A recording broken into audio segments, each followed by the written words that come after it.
সেবাকে প্রীতি দাও, ত্যাগেতে মতি দাও, সেবাকে প্রীতি দাও, স্বার্থ দ্বন্দ্ব ভেদ বুদ্ধি চিরতরে মুছে দাও, হে নবযুগের নবীন তন্ত্রে দীক্ষিত করো মিলন মন্ত্রে, হে নবযুগের নবীন তন্ত্রে দীক্ষিত করো মিলন মন্ত্রে, সার্থক করো জীবন মোদের, চরণে শরণ দাও, শৌর্য দাও,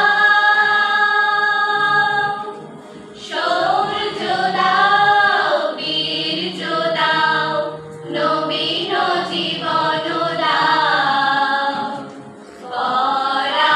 পরাবিদ্যা দাও, দিব্য চেতন দাও, শৌর্য দাও,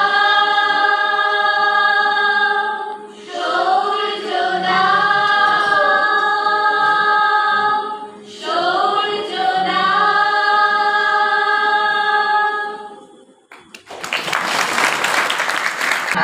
এই দাসসুলভ দুর্বলতা, এই ঘৃণিত জঘন্য নিষ্ঠুরতা, এই মাত্র সম্বলে তুমি উচ্চাধিকার লাভ করিবে। এই লজ্জাকর কাপুরুষতা সহায়ে তুমি বীরবক্তা স্বাধীনতা লাভ করিবে। হে ভারত, ভুলিও না তোমার নারী জাতির আদর্শ, সীতা, সাবিত্রী, দময়ন্তী। ভুলিও না তোমার উপাস্য উমানাথ, সর্বত্যাগী শঙ্কর। ভুলিও না তোমার বিবাহ, তোমার ধন, তোমার জীবন ইন্দ্রিয় সুখে, নিজের ব্যক্তিগত সুখের জন্য নহে। ভুলিও না তুমি জন্ম হইতে মায়ের জন্য বলি প্রদত্ত। ভুলিও না তোমার সমাজ সেই বিরাট মহামায়ার ছায়া মাত্র। ভুলিও না নীচ জাতি, মূর্খ, দরিদ্র, অজ্ঞ, মুচি, মেথর তোমার রক্ত, তোমার ভাই। হে বীর, সাহস অবলম্বন করো, সতর্কে বলো আমি ভারতবাসী, ভারতবাসী আমার ভাই। বলো মূর্খ ভারতবাসী, দরিদ্র ভারতবাসী, ব্রাহ্মণ ভারতবাসী, চণ্ডাল ভারতবাসী আমার ভাই। তুমিও কোটিমাত্র বস্ত্রাবৃত হইয়া সদর্পে ডাকিয়া বলো ভারতবাসী আমার ভাই, ভারতবাসী আমার প্রাণ, ভারতের দেবদেবী আমার ঈশ্বর, ভারতের সমাজ আমার শিষ্যসজ্জা, আমার যৌবনের উপবন, আমার বার্ধক্যের বারাণসী। বলো ভাই ভারতের মৃত্তিকা আমার স্বর্গ, ভারতের কল্যাণ আমার কল্যাণ। আর বলো দীননাথ, হে গৌরীনাথ, হে জগদম্বে, আমার মনুষ্যত্ব দাও। মা, আমার দুর্বলতা কাপুরুষতা দূর করো, আমায় মানুষ করো। এই আশীর্বাদ চেয়ে নিয়েছি আমাদের স্বামী বিবেকানন্দ এবং এই ভারতবর্ষের তথা পৃথিবীর শ্রেষ্ঠ নারী ভগিনী নির্বেদার চরণে আমার শতকোটি প্রণাম জানাই। সেই সঙ্গে আজকের এই আনন্দ বিহল অনুষ্ঠানের সভাপতি, তাকে আমার আহ্বানী প্রণাম। আজকে আমরা খুব আনন্দের সঙ্গে জানাই আজকের এই বিদ্যালয়ে আমরা পেয়েছি তমলুক রামকৃষ্ণ সেবাশ্রম সংঘের মহারাজ একরূপানন্দজিকে। ওনার চরণে আমার আহ্বানী প্রণাম। আমি পেয়েছি আমার শিক্ষক মশাই উমাশঙ্কর নিয়োগী মহাশয়কে, ওনাকে আমার অকৃত্রিম শ্রদ্ধা নমস্কার জানাই এবং আরও যারা এই মঞ্চে উপবিষ্ট আছেন সকলকে আমার আন্তরিক শুভেচ্ছা, শ্রদ্ধা এবং ভালোবাসা। সেই সঙ্গে আসলে আমরা যে শিক্ষাই গ্রহণ করি না কেন, সেই শিক্ষাকে আমরা পাথেয় করে আগামী দিনে সমাজের জন্য যদি কিছু ছাপ রেখে যেতে পারি, তবেই আমাদের শিক্ষার মূল্য হবে, না হলে কিন্তু শিক্ষার কোনোই মূল্য থাকবে না। সেই জন্য আমি বলবো যে আমরা প্রত্যেকেই এই সংসারে যতজন আছি প্রত্যেকেই কিন্তু সুখী হতে চাই, হ্যাপিনেস। এই হ্যাপিনেস কোথা থেকে আসবে না, হ্যাপিনেসের সংজ্ঞা থেকে জানা যায় যে এইচ সমান P plus E plus L. H হলো হ্যাপিনেস। তাহলে হ্যাপিনেসটা প্রথমেই আসবে পি থেকে। পি মানে প্লেজার, আনন্দ। আমরা এই আনন্দ বলতে গেলে প্রথমে কি বলি না, ইন্দ্রিয় সুখ থাকবে আর ওই চাকরিটা থাকবে। তো তুমি কোনটা নেবে, প্যাকেজটা নেবে না চাকরিটা নেবে? দেখা স্যার ভালো ওই প্যাকেজটা দিলেই হবে, আমার শিক্ষকতাটা দরকার নেই, আমি টাকা পেয়ে গেলেই হবে। তাহলে সে কি ওই টাকাটাকে ভালোবাসে? না, বলছে ঠিক আছে তোমাকে টাকাটা দেওয়া হবে, কিন্তু ওই টাকাটা তুমি খরচ করতে পারবে না। না তা কি করে হয় স্যার, আমি তো টাকাটা রোজগার করবো আমার খরচের জন্য। তাহলে দেখো টাকাটা তার কিন্তু টাকাটাকে সে ভালোবাসে না, সে খরচ করবে বলেই টাকাটাকে ভালোবাসে। বলছে ঠিক আছে তুমি খরচ করবে, তবে খরচ করতে দেওয়া হবে, কিন্তু ওই টাকাটা তুমি খরচ করবে তোমার পরিবারের কেউ নয়, হবে না তাদের জন্য। মানে তোমার বাবাও হবে না, তোমার মা হবে না, তোমার ছেলে মেয়ে কেউই হবে না, অন্যের জন্য খরচ করতে হবে। তুমি রাজি আছো? বলে না স্যার তা কি করে সম্ভব হয়, আমি তো টাকা রোজগার করব আমার পরিবারের জন্য। তাহলে ঘুরে ফিরে সেই আমাদের আমিতে এসে উপস্থিত হলাম। অর্থাৎ আমরা একের সাপেক্ষে আর একজনকে ভালোবাসি। যে সব থেকে বেশি আনন্দ দেয় সে হচ্ছে আমি, মানে আমার আত্মা।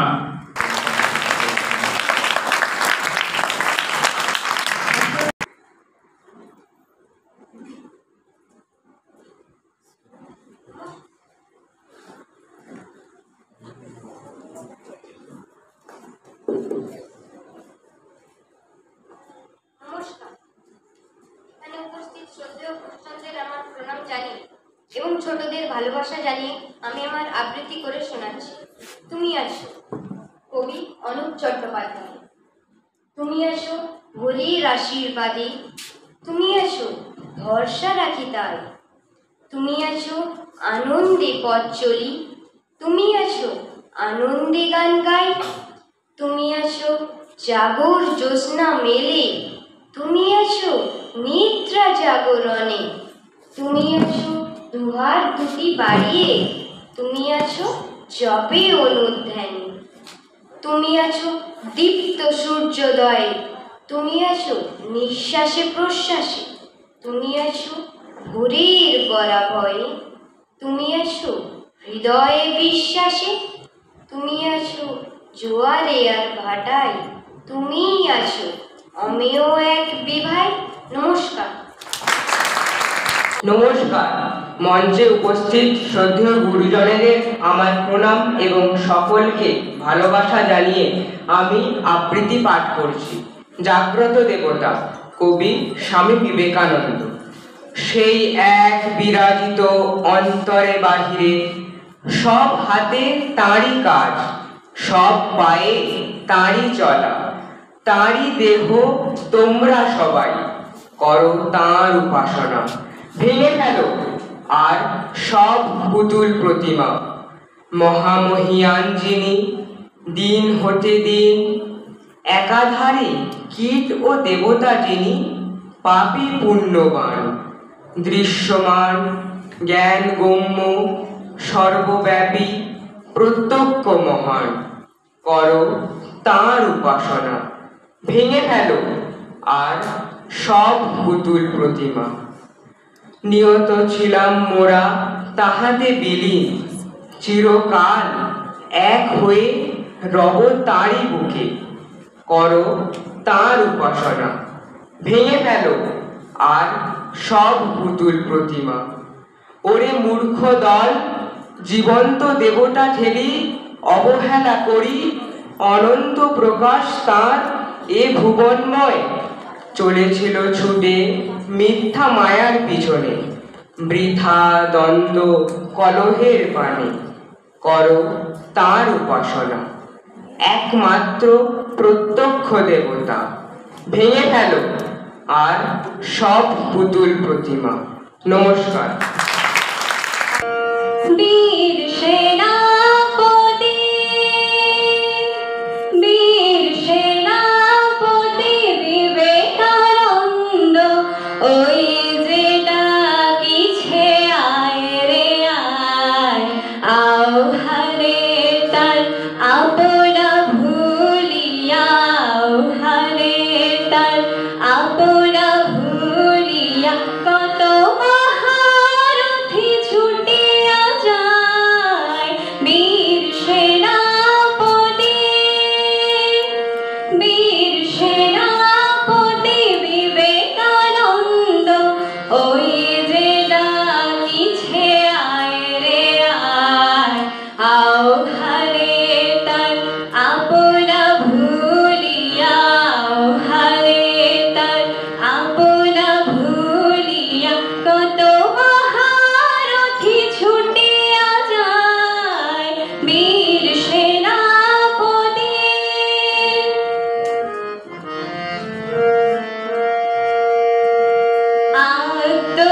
আত্মত্যাগের অগ্নিমন্ত্রে দীক্ষিত হয়েন বীরতন্ত্রে, আত্মত্যাগের অগ্নিমন্ত্রে দীক্ষিত হয়েন বীরতন্ত্রে, ভগবত যত দৈত্য দলিতে আপনা সপিতেকে জাপিয়ায়।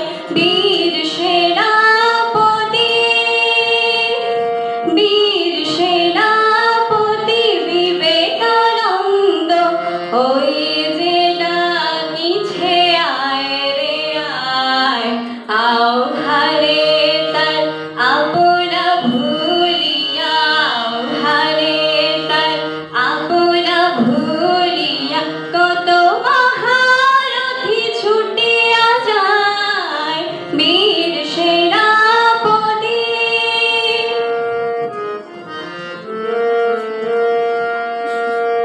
স্বার্থ দ্বন্দ্ব ভোগ কোলাহল এনেছে জগতে শুধু হলাহল।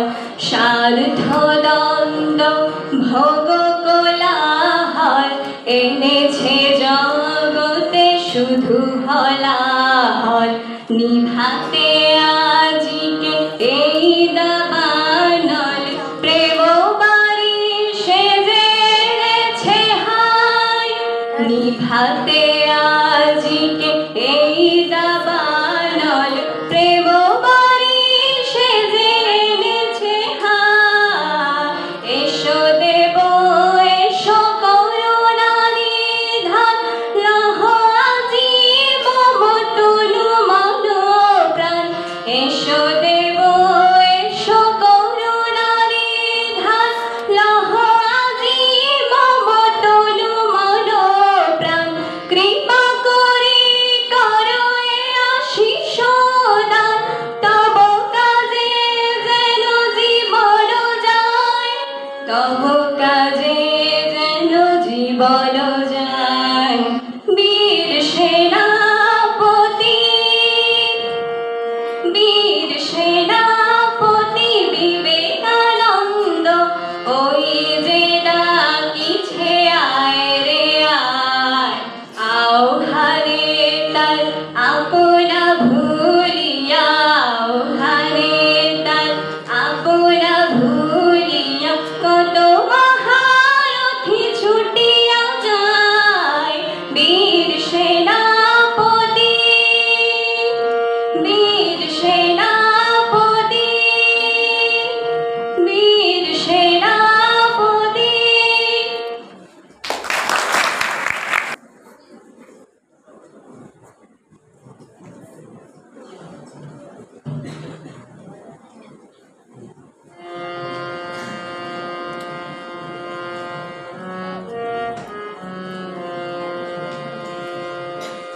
ভারতবর্ষ সূর্যের এক নাম, আমরা রয়েছি সেই সূর্যের দেশে, লীলা চঞ্চল সমুদ্রে অবিরাম, গঙ্গা যমুনা ভাগীরথী রেখা মেশে, ভারতবর্ষ সূর্যের এক নাম। ভারতবর্ষ মানবতার এক নাম, মানুষের লাগি মানুষের ভালোবাসা, প্রেমের জোয়ারে এ ভারত ভাসমান, যুগে যুগে তাই বিশ্বের যাওয়া আসা। ভারতবর্ষ মানবতার এক নাম, মানুষের লাগি মানুষের ভালোবাসা, প্রেমের জোয়ারে এ ভারত ভাসমান, যুগে যুগে তাই বিশ্বের যাওয়া আসা।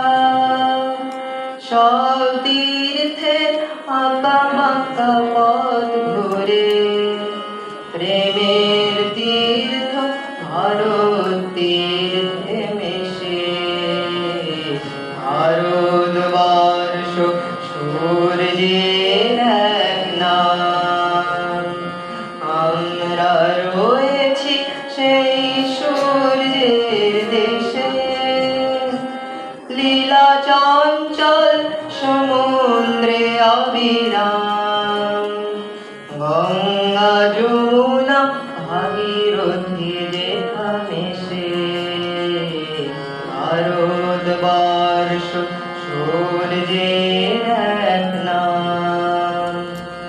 ভারতবর্ষ সাম্যের এক নাম, অস্পৃশ্যতা হিংসা ও দেশ ভুলে, কণ্ঠে সবার একতার জয়গান, ভেদাভেদ ভুলে বক্ষে নিয়েছে তুলে, ভারতবর্ষ সাম্যের এক নাম, অস্পৃশ্যতা হিংসা ও দেশ ভুলে, কণ্ঠে সবার একতার জয়গান, ভেদাভেদ ভুলে বক্ষে নিয়েছে তুলে, দেবতায় দেশে মানুষ হয়েছে জানি, মানুষকে দেখি কোন দেবতার বেশে, ভারতবর্ষ সূর্যের এক নাম, আমরা রয়েছি সেই সূর্যের দেশে, লীলা চঞ্চল সমুদ্রে অবিরাম, বন দেবতার দেশে, ভারতবর্ষ সূর্যের এক নাম।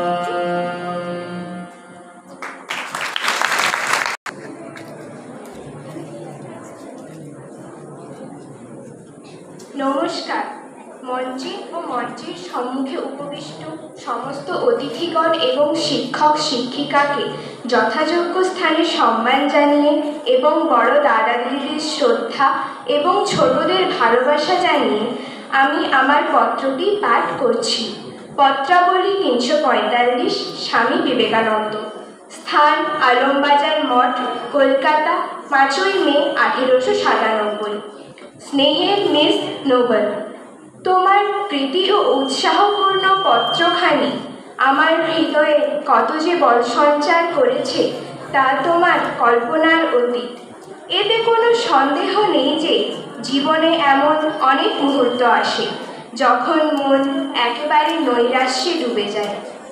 বিশেষত কোনো আদর্শকে রূপ দেবার জন্য জীবনব্যাপী উদ্যমের পর যখন সাফল্যের ক্ষীণ আলোকরশ্মি দৃষ্টিগোচর হয়, ঠিক সেই সময় যদি আসে এক প্রচণ্ড সর্বনাশা আঘাত।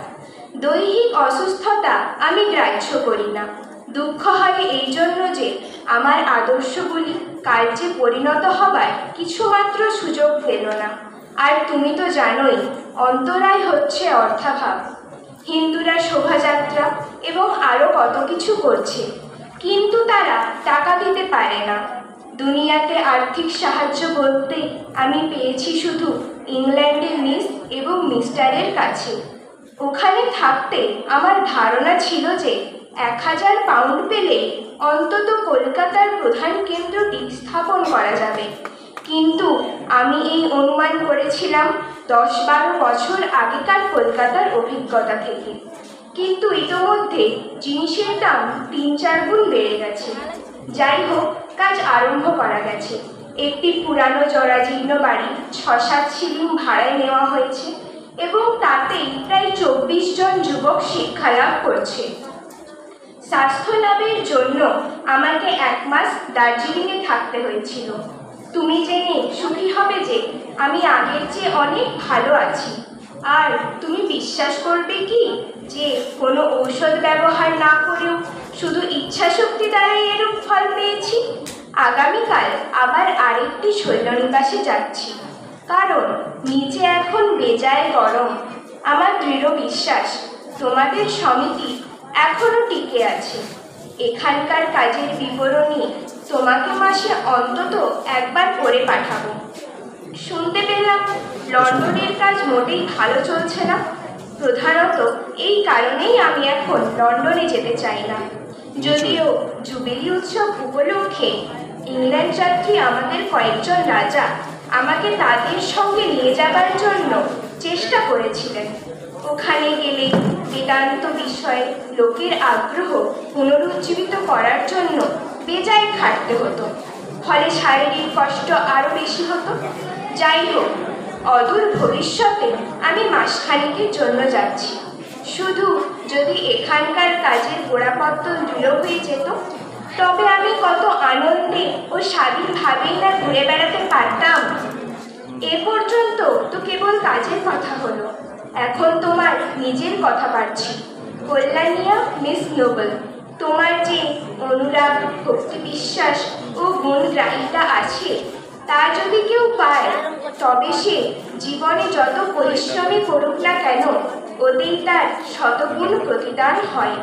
তোমার সর্বাঙ্গীন কুশল হোক। আমার মাতৃভাষায় বলতে গেলে তোমার কাজে সারা জীবন দিতে পারি। তোমার এবং ইংল্যান্ডের অন্যান্য বন্ধুদের চিঠিপত্র আমার কাছে সর্বদাই খুব আনন্দদায়ক ছিল এবং ভবিষ্যতেও তাছাড়া অন্যরূপ হবে না। মিস্টার ও মিসেস হ্যামন্ড দুখানি অতি সুন্দর ও প্রীতিপূর্ণ চিঠি লিখেছেন। অধিকন্তু মিস্টার হ্যামন্ড ব্রহ্মবাদী পত্রিকায় একটি চমৎকার কবিতা পাঠিয়েছেন, যদিও আমি মোটেই এর প্রশস্তির যোগ্য নই। আবার তোমায় হিমালয় থেকে পত্র লিখব। উত্তপ্ত সমভূমির চেয়ে সেখানে তুষার শ্রেণীর সামনে চিন্তা আরও স্বচ্ছ হয়ে যাবে এবং স্নায়ুগুলি আরও শান্ত হবে। মিস মুলার ইতোমধ্যেই আলমোড়ায় পৌঁছেছেন। মিস্টার ও মিসেস শেভিয়ার সিমলা যাচ্ছেন। তারা এতদিন দার্জিলিংয়ে ছিলেন। দেখো বন্ধু, এইভাবেই জাগতিক ব্যাপারের পরিবর্তন ঘটছে। একমাত্র প্রভুই নির্বিকার, তিনি প্রেমস্বরূপ। তিনি তোমার হৃদয় সিংহাসনে চির অধিষ্ঠিত হন। ইহাই বিবেকানন্দের নিরন্তর প্রার্থনা। ইতি তোমাদের বিবেকানন্দ। নমস্কার। গন্ডগোল চলছিল, মানুষ মানুষকে ঘৃণা করতে, জাত পাত ছিল। উনি জাত পাতের উঠতে উঠে মানুষকে ভালোবাসতে শেখালেন। এরপরে আমরা একটা চলে আসবো শ্রীরামকৃষ্ণ দেবের কাছে। আমাদের এখানে ছিল স্কন্দ উপনিষদ বলে একটা উপনিষদ আছে, সেখানে আছে জীব শিব, শিব জীব, এই কথা বলা হয়েছে। জীবই শিব। শ্রীরামকৃষ্ণদেব যখন যাচ্ছিলেন বৈদ্যনাথের দিকে, বৈদ্যনাথ তীর্থ করতে, সেই সময় পথে উনি মানুষকে শিব জ্ঞানে সেবার ব্যবস্থা করেছিলেন। এবং ওই অবতার বৈশিষ্ট্য যে রামকৃষ্ণদেব, তার মূল কথা যেটা ছিল, এটা যত মত তত পথ। এই যে এত হানাহানি, এত ধর্মীয় নির্দেশ, এর থেকে রক্ষা পাবার একমাত্র উপায় হচ্ছে ওই শ্রীরামকৃষ্ণের যত মত তত পথে আস্থা। আর সারদা দেবীর কথা বলবো একটুখানি, একবারে এক সম্ভব নয় বলা আমার পক্ষে, আমি খুবই কম জানি। দু এক কথা তো অনেকে বলবো। আমি একবারে বলবো, আমাদের এখানে বিদ্যাসাগরকে তোমরা সবাই চিনো। বিদ্যাসাগর প্রতি মাসে যে দান করতেন, বাচ্চারা তোমরা ভেবে দেখো, আমি বলবো তোমাকে হিসেবটা, এটা হচ্ছে ১,৫০০ টাকা দান করতেন প্রতি মাসে। খুবই সামান্য ১,৫০০ টাকা তোমাদের মনে হচ্ছে, কিন্তু মনে রেখো বিদ্যাসাগরের সেই সময়ে ১০০ টাকাতে ৫ ভরি সোনা পাওয়া যেত, অর্থাৎ ২০ টাকা ভরি। আমি হিসেব করতে পারবো না, আমি আর্টসের লোক, যারা মাস্টারমশাই আছেন তাদের কাছে জেনে নিও প্রতি মাসে বিদ্যাসাগর মশাই দান করতেন কত টাকা। আর এই পাশে যে সন্ন্যাসীকে দেখছো, বীর সন্ন্যাসী বিবেকানন্দ, যিনি আশ্চর্য প্রদীপ, তার থেকে বহু আলোয় মানুষ আলোকিত হয়েছে, কিন্তু ওর কিচ্ছু হয়নি। উনি আলো দেবার জন্যই আছেন। ওর কাছ থেকে তুমি যত কিছু ধার দিতে পারো, যেমন একটা প্রদীপ থেকে ১০০০ বার প্রদীপ জ্বালাতে পারে, লক্ষ বার প্রদীপ জ্বালালে তার কিছু যায় আসে না। তেমনি যে জ্যোতি রাজ স্বামী বিবেকানন্দ, এর থেকে তুমি যত খুশি নিতে পারো, শেষ হবে না। এর জীবনই হচ্ছে, যদি জীবন পাঠ করো সেটাই ওর বাণী হবে। পৃথিবীতে এমন কোনো একজন ব্যক্তি নেই যার জীবন পাঠ করলে তার বাণীটা জানা যাবে, কেউ বলতে পারবেন না। যাই হোক, অন্য প্রসঙ্গে চলে যাচ্ছিলাম আমি। বিদ্যাসাগর এই ভদ্রলোকের কিছু নেই, ইনি সন্ন্যাসী, বিক্রি মানুষ, অপরদক্ষ, অথচ উনি এমন একটা সংগঠন তৈরি করে গিয়েছেন, মিশন মহারাজ আছেন, মিশন, যেটা পৃথিবীটা দিয়ে এত টিকে রয়েছে। আর বিদ্যাসাগর মশাই লক্ষাধিক টাকা প্রতি মাসে তিনি ডোনেট করে গিয়েছেন, দান করেছেন। তার গায়ে অস্তিত্ব খুব সীমাবদ্ধ। আজটা কি হবে আমরা কি জানবো, এর কাছ থেকে কি দেখবো। এই একটু আগে পাঠ শুনছিলাম, ওই তখন স্বামীজি গোলকুন্ডা জাহাজে করে যাচ্ছেন, ১৮৯৯ খ্রিস্টাব্দ। আর একটা কথা মনে রেখো, স্বামীজি কত বছর বেঁচেছেন সেই হিসাব আমি দেবো না। স্বামীজি মাত্র আয়ুষ্কাল ৭ বছর, 7 ইয়ার্স। স্বামীজি মাত্র 7 বছর স্বামীজি ছিলেন। স্বামী বিবেকানন্দ ছিলেন 7 বছর। পৃথিবীতে 7 বছরে যা দাগ রেখে গিয়েছেন, আমরা তার ধুলি গোড়াও স্পর্শ, অনুস্পর্শ করতে পারি। এত মহান ব্যক্তি যে 7 বছরে উনি গোটা পৃথিবীকে কাঁপিয়ে দিয়ে দাগ রেখে গিয়েছেন চিরতরে। এতখানি ক্ষমতা ছিল মহাপুরুষ। যাই হোক, উনি গোলকুন্ডা জাহাজে থাকতে থাকতে, তোমরা যে ভারত স্যার বেশি হয়ে গেছে কিছু বলবেন আমাকে মহারাজ,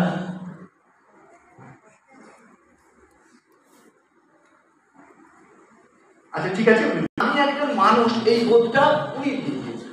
কত দিক থেকে যে আমরা ঋণী, এই বলে শেষ করা যাবে না। যাই হোক, ওই জাহাজে যেতে যেতে একটা লিখেছিলেন, তাতে বেশ শেষের দিকে একটা কথা ছিল, উনি প্রার্থনা করেছিলেন, আমাকে মনুষ্যত্ব দাও মা, আমাকে মানুষ করো মা। ব্যাপারটা কিন্তু এইখানে আমি যাবো যে উনি চেয়েছিলেন, সাউন্ড বাড়ছে কিন্তু, সাউন্ড বাড়ানো চলবে, মনুষ্যত্ব দাও মা আর আমাকে মানুষ করো। এখন আমরা যে তোমরা সব পড়ছো ছেলে মেয়েরা, বাচ্চারা, তোমরা মানুষ হবে কি করে, কি করলে মানুষ হতে পারা যাবে? ওই যে মূল্যবোধের শিক্ষা তুমি কি করে নিয়ে, ব্যাপারটা একটুখানি সংক্ষেপে বলে নেব। ব্যাপার হলো 2 রকম শিক্ষা আছে, একটা পড়া, একটা অপরা। একটি মেয়ে পড়ছিল, গান করছিল, তাকে পড়া অপরা ছিল, ও গান করছিল। পরাবিদ্যা মানে অন্য কথা, অপরাবিদ্যা মানে যেটা নিয়ে তুমি বাঁচতে পারবে, জীবন জীবিকার সন্ধান নিতে পারবে, খেতে পারবে, করতে পারবে, ভালো থাকতে পারবে, সেটা হচ্ছে অপরাবিদ্যা। আর পরাবিদ্যা এই আমাদের চোখে, আমরা যে আমাদের পঞ্চেন্দ্রিয় আছে, এই পঞ্চেন্দ্রিয়ের বাইরের যে জ্ঞান, ঈশ্বর সম্পর্কে জ্ঞান, সেটাকে বলা হবে পরাবিদ্যা। এখন এই বিদ্যা অর্জন করতে গেলে কি করতে হবে, তুমি শিখবে কি করে? 2টি জিনিসকে মানতে হবে। কি কি? যম এবং নিয়ম। যম কি ব্যাপার? যম মানে কিন্তু আমাদের মৃত্যু দেবতা নয়, যম মানে শাসন। কিরকম কি করতে হবে? তোমাকে প্রথমেই যেটি করতে হবে, তুমি মিথ্যে কথা বলতে পারবে না। মানুষ যদি চাও, প্রথমে তোমাকে শিখতে হবে যে আমার মিথ্যে কথা বলা চলবে না। বিবেকানন্দ বলেছিলেন যে সত্যের জন্য উনি সর্বস্ব কিছু ত্যাগ করে দিতে পারেন। সমস্ত কিছু ত্যাগ করতে পারে সত্যের জন্য, কিন্তু সত্যকে ছেড়ে দেবে না। প্রথম তাহলে তোমাকে কি শিখতে হবে? মিথ্যে কথা বলবো না। দ্বিতীয় কথা কি শিখতে হবে? যে আমি একটিও চুরি করবো না, কোনো সময় কারো জিনিস আমি চুরি করে নেব না। এই বোধ তোমাকে গড়ে তুলতে হবে যে মানুষ হতে চাও। তৃতীয় কি? কাকেও হিংসে করবো না। তাহলে কি তোমার ফার্স্ট পয়েন্টে যে ক্লাসে হচ্ছে তাকে তুমি হিংসে করবে না, ভালো করে পড়বে না? যে হিংসে শুধু মানুষের ক্ষতি করতে পারে, কেবলমাত্র ক্ষতি করতে পারে, সেই হিংসে তোমার কোনো প্রয়োজন নেই, সেই হিংসে তুমি করো না। মানুষকে কখনো হিংসে করতে হবে। আর কি? তোমাকে ব্রহ্মচর্য পালন করতে হবে। ব্রহ্মচর্য 3 রকম আছে, এটা বিশাল ব্যাপার। মাস্টারটার কাছে কিঙ্কর বাবু পণ্ডিত মানুষ এবং ভালো বক্তা, ওর কাছে তোমরা পরে জেনে নিতে পারবে।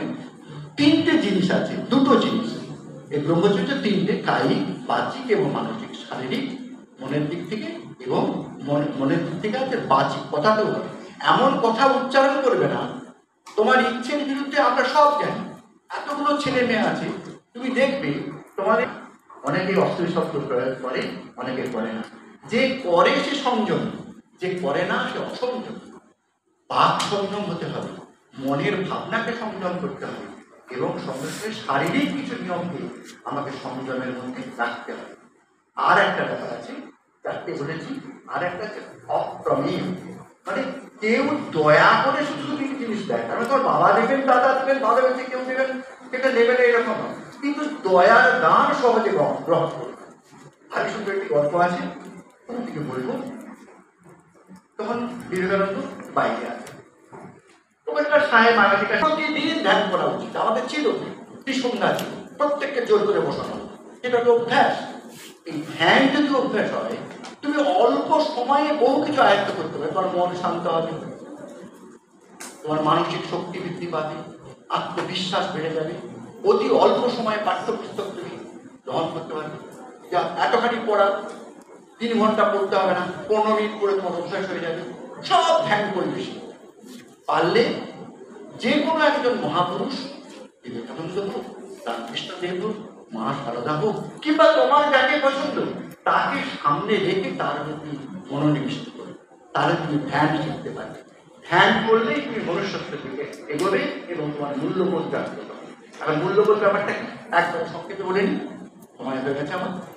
মূল্যবোধ হলো, মূল্য মানে দাম, বোধ মানে শিক্ষা, জ্ঞান। তাহলে জ্ঞানের দামের শিক্ষা। দাম কিসের দাম? প্রথমে হচ্ছে আত্মমূল্যবোধ। মনে রেখো, তুমি যদি নেতি কখনো ভাবতে নেই আমি বড় হতে পারি, আমার মধ্যে অনন্ত সম্ভাবনা আছে, এই ভাবনাই তোমাকে বড় হতে পারে। আত্মমর্যাদা বোধ তোমার হচ্ছে প্রথম মূল্যবোধ। জানবে আমি বড় হব, আমি বড় হতে পারি। যারা যারা যে সাবজেক্টে মনে করো আমি খারাপ, তুমি ইচ্ছে শক্তি দিয়ে মনে করো যে আমি এই সাবজেক্টটাকে ভালো করে শিখবো, নিশ্চিত সেই সাবজেক্টে তুমি বড় হতে পারবে। তাহলে প্রথমেই তোমাকে শিখতে হবে আত্মমূল্যবোধ। এরপরে পারিবারিক মূল্যবোধ। আমরা যে পরিবারে আছি, আমাদের শাস্ত্রে আছে পিতৃদেব ভব, মাতৃদেব ভব। এই ভদ্রলোক স্বামীজি তার সঙ্গে আরেকটা যোগ করে দিয়েছিলেন, দরিদ্র দেব ভব, দরিদ্রকে দেবতা ভাবতে হবে। কিঙ্কর বাবু বলছিলেন যে আমাদের বাঁচাটা, হ্যাঁ ওইটা তো পারিবারিক মূল্যবোধ। আমার আপনার কাছে আমার অনুরোধ, ছাত্রছাত্রীর কাছে ভালো করে পড়াশুনো করো, নিজের মধ্যে অনন্ত শক্তি আছে, আত্মবিশ্বাসকে জাগাও। পৃথিবীর ইতিহাস একজন আত্মবিশ্বাস ইতিহাস। সকলকে শ্রদ্ধা এবং নমস্কার দিয়ে আমার বক্তব্য শেষ করছি। নমস্কার। এখানে সমস্ত গুরুজনদেরকে প্রণাম এবং ছোটদের ভালোবাসা জানিয়ে আমি আমার গল্প শুরু করতে চলেছি। স্বামীজির পরিব্রাজক জীবনের ঘটনা। বারাণসী ধামে এসেছেন স্বামীজি। তিনি একদিন দুর্গা মন্দির থেকে ফিরছেন। এমন সময় এক পাল বানর তার পিছু নিল। স্বামীজি দৌড়াতে লাগলেন, বানরগুলিও তার পিছনে ছুটল। স্বামীজি দৌড়াচ্ছেন, এমন সময় এক বৃদ্ধ সন্ন্যাসী স্বামীজিকে বললেন, থামো, জানোয়ারগুলির মুখোমুখি রুখে দাঁড়াও। তখন স্বামীজি সাহস অবলম্বন করলেন এবং জানোয়ারগুলির মুখোমুখি হয়ে রুখে দাঁড়ালেন। তখন হঠাৎ বানরগুলি থমকে দাঁড়ালো, তারপর ছুটে পালালো। এই ঘটনাটি স্বামীজির জীবনের একটি মহৎ শিক্ষা। বিঘ্ন কিংবা বিপদ থেকে কখনো পালিয়ে যেতে নেই, নির্ভয়ে তার সম্মুখীন হতে হয়। পরবর্তী জীবনে নিউ ইয়র্কের একটি বক্তৃতায় স্বামীজি এই ঘটনা উল্লেখ করেছিলেন এবং বলেছিলেন, ভয়ঙ্করের মুখোমুখি হয়ে দাঁড়াও। যখন আমরা জীবনের দুঃখ কষ্ট দেখে যখন আমরা পালিয়ে যাই না, তখন সেই বানরগুলির মতোই তারাও আমাদের সামনে থেকে পিছু হটে যায়। আমাদের যদি মুক্তি পেতে হয় তবে প্রকৃতিকে জয় করে পেতে হবে, তা পালিয়ে গিয়ে নয়। কাপুরুষ কখনো জয়ী হয় না। আমরা যদি চাই যে বাধা বিপত্তি অজ্ঞতা আমাদের সামনে থেকে দূর হয়ে যাবে, তবে এগুলির বিরুদ্ধে আমাদের যুদ্ধ ঘোষণা করতে হবে। নমস্কার।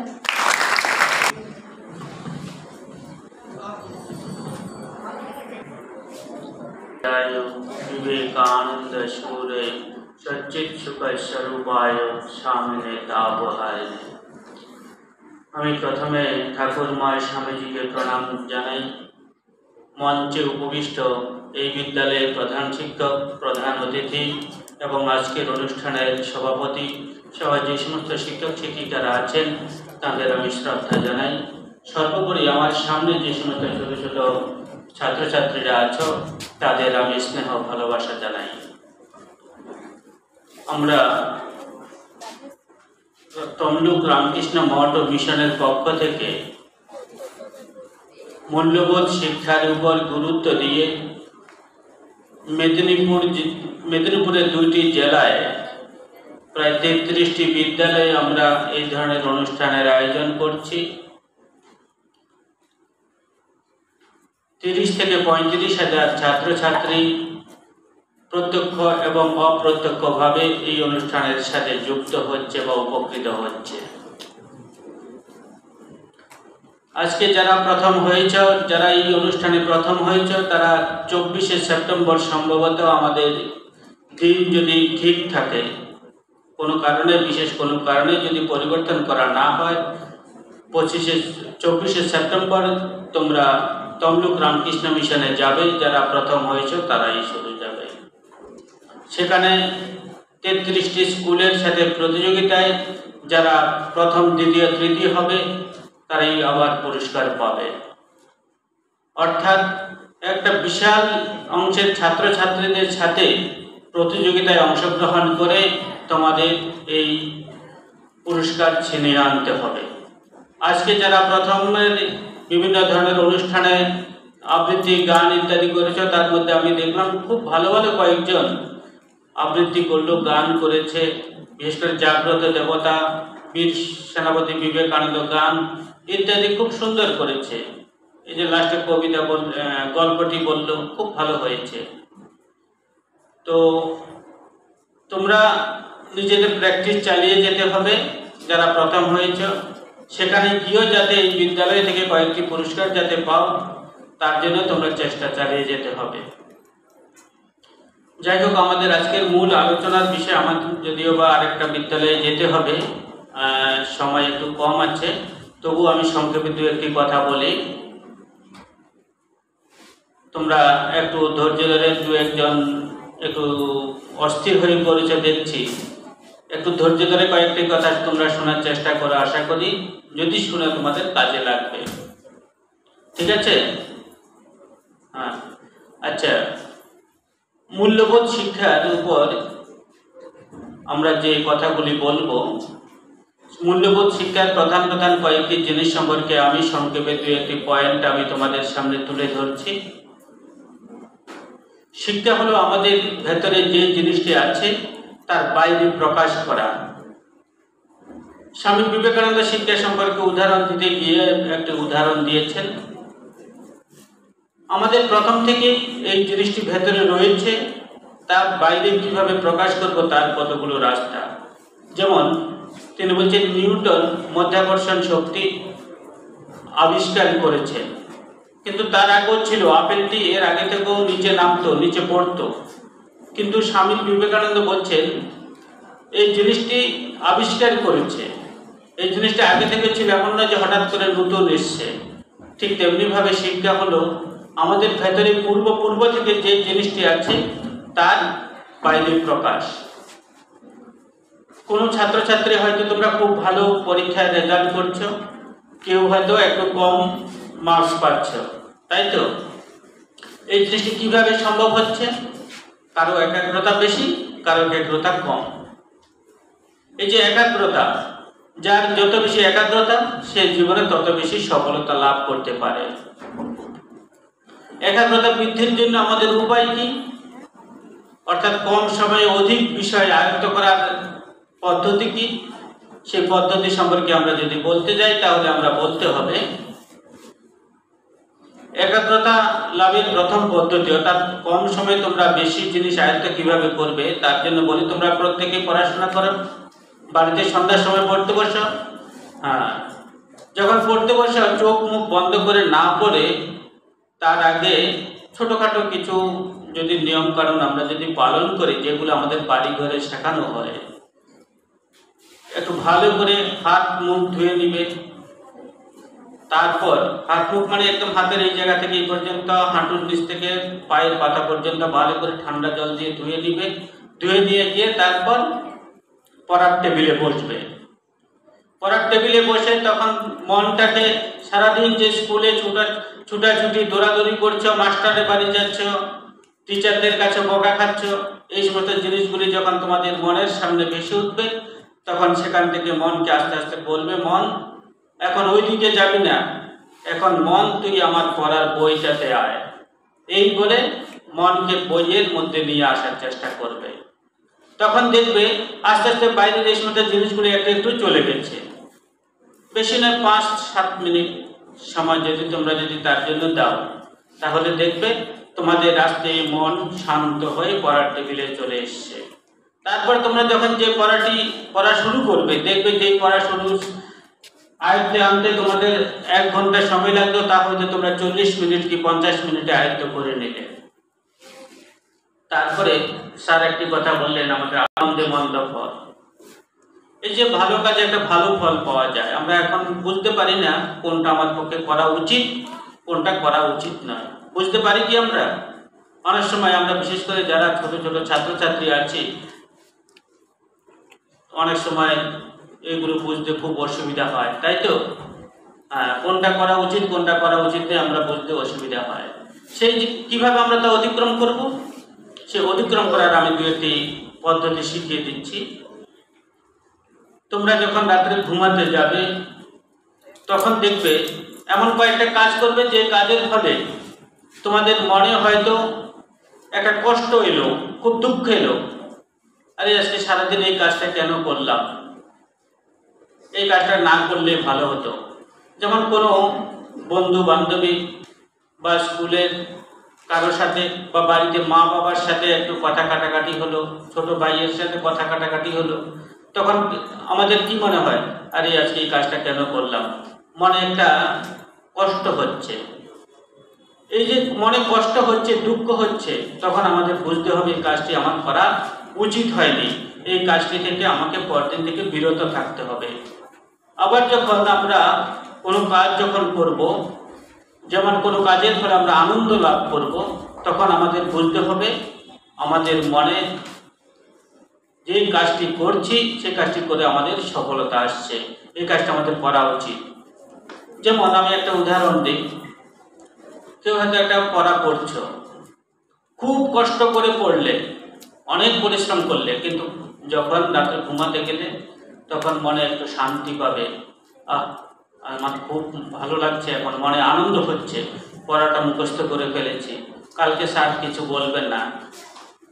এই যে মনে আনন্দ আসা, এটি তখন আমরা বুঝতে পারবো আমরা সঠিক পথে এগিয়ে যাচ্ছি।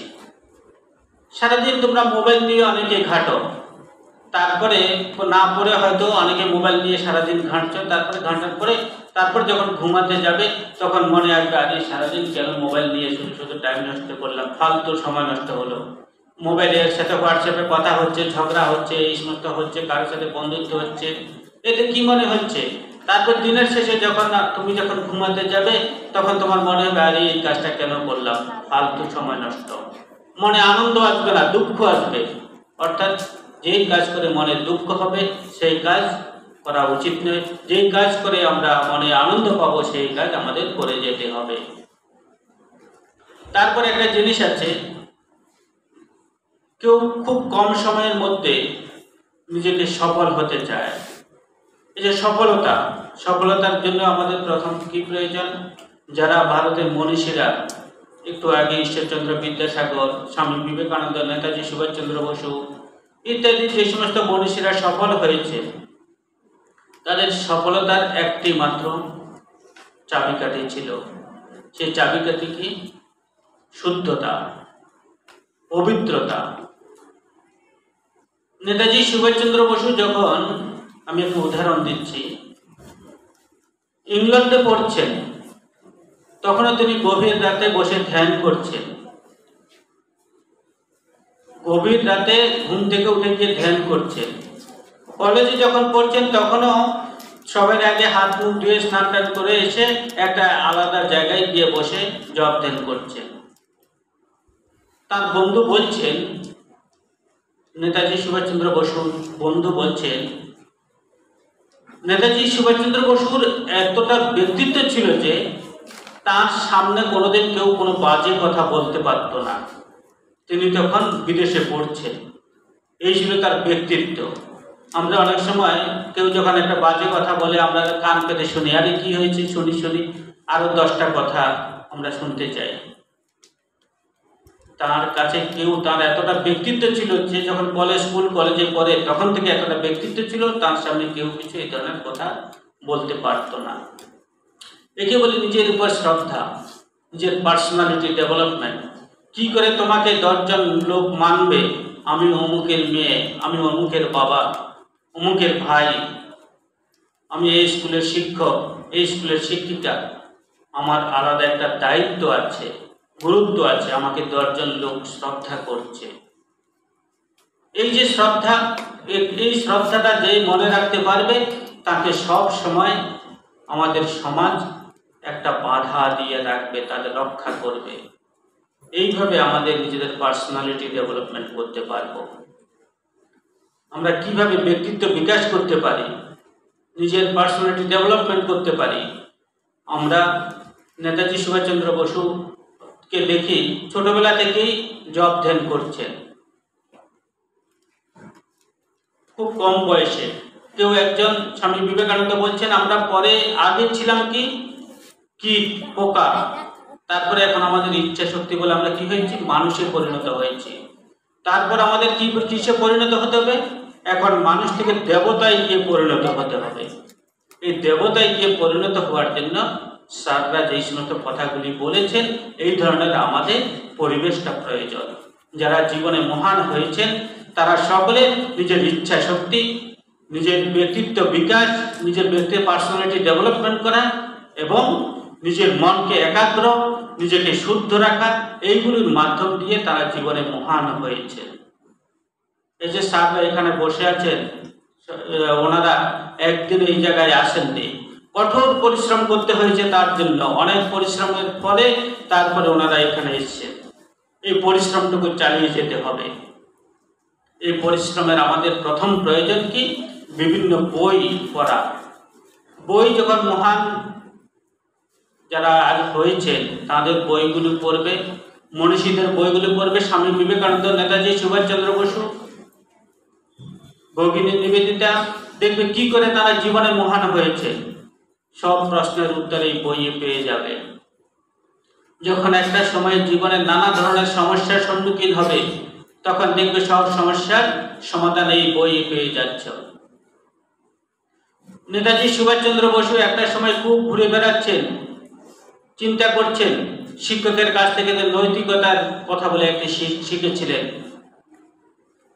কিন্তু তার কিভাবে অ্যাপ্লাই করে নিজের জীবনে সফল হতে হবে তা তিনি রাস্তা খুঁজে পাচ্ছিলেন না। তারপর তার এক আত্মীয়ের কাছ থেকে একটা বই নিয়ে স্বামীজির বাণী রচনার একটা অংশ নিয়ে পড়া শুরু করলেন। পড়তে পড়তে তার এত ভালো লেগে গেল, সারা জীবন স্বামীজি ছিল তার ধ্যান জ্ঞান সব কিছু। আমরা স্বাধীন ভারতে বাস করছি। স্বাধীন ভারতের যে সমস্ত স্বাধীনতা সংগ্রামী ছিলেন, বড় বড় নেতারা যারা ছিলেন, প্রায় বেশিরভাগ কোনো না কোনোভাবে স্বামীজির দ্বারা অনুপ্রাণিত ছিলেন। বাঘা যতীন এই বাগনান এখানে রেল স্টেশনে শ্রীশ্রী মা সারদা দেবীকে এসে প্রণাম করে গিয়েছিলেন শরীর যাওয়ার কয়েকদিন আগে। নেতাজি সুভাষচন্দ্র বসুর কথা তো বললাম, ঋষি অরবিন্দ, মহাত্মা গান্ধী, সকলে, জগদীশ চন্দ্র বোস। তোমরা এখন যে ভারতবর্ষ দেখছো, ভারতবর্ষের মূল রূপকার স্বামী বিবেকানন্দ, এই কথাটি মনে রাখতে হবে। তিনি কোনো নির্দিষ্ট জাতি, ধর্ম বা নির্দিষ্ট বর্ণের জন্য নয় স্বামী বিবেকানন্দ। স্বামী বিবেকানন্দ সকলের জন্য। আমি এখানে আসার আগে, অর্থাৎ তমলুক মিশনে আসার আগে, আজ থেকে 6 মাস আগে আমি ছিলাম কলকাতা স্বামী বিবেকানন্দ যেখানে জন্মগ্রহণ করেছিলেন, সেই স্বামী বিবেকানন্দের পৈতৃক আবাস, সেখানে আমি স্বামী বিবেকানন্দ সংগ্রহশালার দায়িত্বে ছিলাম। সেখানে দেখেছি ভারতবর্ষের সব মহান মহান ঋষিরা, যারা বড় বড় রাজনৈতিক ব্যক্তি, যারা বড় সমাজসেবক, তারা সকলেই আসছে, জাতি ধর্ম বর্ণ নির্বিশেষে সকলেই এসে স্বামীজির কাছে প্রার্থনা জানাচ্ছেন। হিন্দু মুসলিম খ্রিস্টান এক লাইনে দাঁড়িয়ে স্বামীজির কাছে প্রার্থনা জানাচ্ছেন। ভারতবর্ষের আর এমন কোনো ধর্মীয় স্থান খুব কম আছে। স্বামী বিবেকানন্দের যে পৈতৃক ভিটা, তার উদ্বোধন কে করেন জানো? তিনি ডক্টর APJ আব্দুল কালাম। একটা স্বামীজি ভারতবর্ষের একজন শ্রেষ্ঠ হিন্দু এবং হিন্দু সন্ন্যাসী আমরা যদি বলি, যদিও বা তিনি সর্বধর্ম সমন্বয়ের কথা বলতেন, কিন্তু সেই হিন্দু সন্ন্যাসীর জন্মস্থান উদ্বোধন করেন একজন মহান ভারতের রাষ্ট্রপতি, যিনি কিনা ছিলেন মুসলিম। এই হলো রামকৃষ্ণ বিবেকানন্দের অবদান এই বিশ্বের কাছে। কোনো ধর্ম বা কোনো বিশেষ জাতির জন্য নয়, সকলের জন্য রামকৃষ্ণ মঠ এবং রামকৃষ্ণ মিশন। আমি দেখতাম বেথুন কলেজে যারা পড়তো স্টুডেন্টরা, প্রচুর স্টুডেন্ট বেরিয়ে আসছে, তার মধ্যে অনেকেই মোহামেডান, এবং নিয়মিত আসতো স্বামীজিকে প্রণাম জানাতে, লাইন ধরে আসছে প্রণাম জানাতে। এই হলো রামকৃষ্ণ মিশন, এই হলো স্বামী বিবেকানন্দ। স্বামী বিবেকানন্দ আমাদের সকলের জন্য। তাই স্বামী বিবেকানন্দকে যদি আমরা একটু একটু করে জানার চেষ্টা করি, তাহলে দেখব আমাদের জীবনের প্রত্যেকটা সমস্যার সমাধান হয়ে যাচ্ছে। একটু পড়াশোনা বাড়াও, পড়াশোনা একটু স্যার একটু আগে বললেন, স্বামী বিবেকানন্দের রচনাবলী এমন একটি জিনিস যেখানে কৃষি, শিল্প, বিজ্ঞান, অর্থনীতি সব বিষয়ের উপর আলোকপাত করা হয়েছে। আমাদের সকল সমস্যার সমাধান স্বামীজির রচনাবলীতে রয়েছে। এই বইগুলো তোমরা যদি একটু একটু করে পড়া বাড়াতে পারো, যখন আরেকটু বড় হবে তখন এখন কয়েকবার করে কিছু বুঝতে পারবে না। রামকৃষ্ণ সংঘের ত্রয়োদশ অধ্যক্ষ স্বামী রঙ্গনাথানন্দজি মহারাজ বাণী রচনা 100 বার পড়েছেন, 10 খণ্ডে বাণী রচনা 100 বারের উপর পড়েছেন তিনি।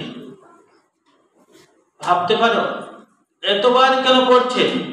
যতবার পড়ছেন নতুন নতুন জিনিস বেরিয়ে আসছে, নতুন নতুন চিন্তা ভাবনা বেরিয়ে আসছে। এই হলো স্বামীজির রচনাগুলির মূল্য সারা বিশ্বের কাছে। সারা বিশ্বের মানুষ এখন স্বামী বিবেকানন্দের কাছে প্রতিদিন আসে, একই লাইনে এসে স্বামীজির কাছে নিজেদের মনের কথা জানায়। তোমরা স্বামীজিকে জানো, বড়, দেখবে তোমাদের জীবনে অনেক কাজে লাগবে। এই বলে আমার সংক্ষিপ্ত আলোচনা এখানে শেষ করছি। ওম শান্তি শান্তি শান্তি।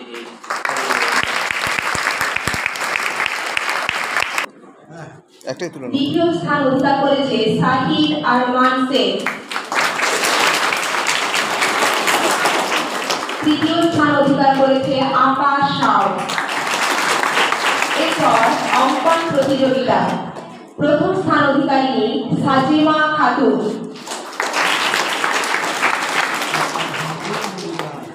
দ্বিতীয় স্থান অধিকার করেছে সৈয়দা মালিকা পারুনি। সৈয়দা উপস্থিত নেই। সেকেন্ড নয়, সেকেন্ড আসতে পারেনি, থার্ড। তৃতীয় স্থান অধিকারিণী মেঘনা ভুট্টা। ফার্স্ট গল্প বলা প্রথম শেখ আনিস, সেকেন্ড দ্বিতীয় সুনীল দলুই। আমরা দুঃখিত এখানে তৃতীয় কাউকে করে উঠতে পারিনি। ধন্যবাদ আপনার মহাশয়। এখানে দাঁড়াও এখানে দাঁড়াও এখানে দাঁড়াও দ্বিতীয় স্থান অধিকার করেছে অতনু বেরা। আমরা দুঃখিত এখানে দ্বিতীয় কাউকে পাইনি। সঙ্গীত বিভাগ থেকে প্রথম শুভ্রনীল দত্ত।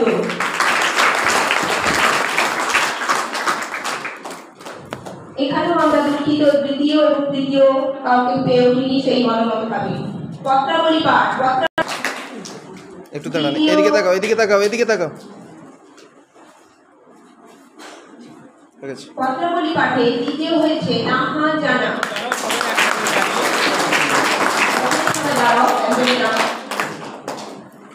নাহা জানা প্রত্যেকে করতালি দাও।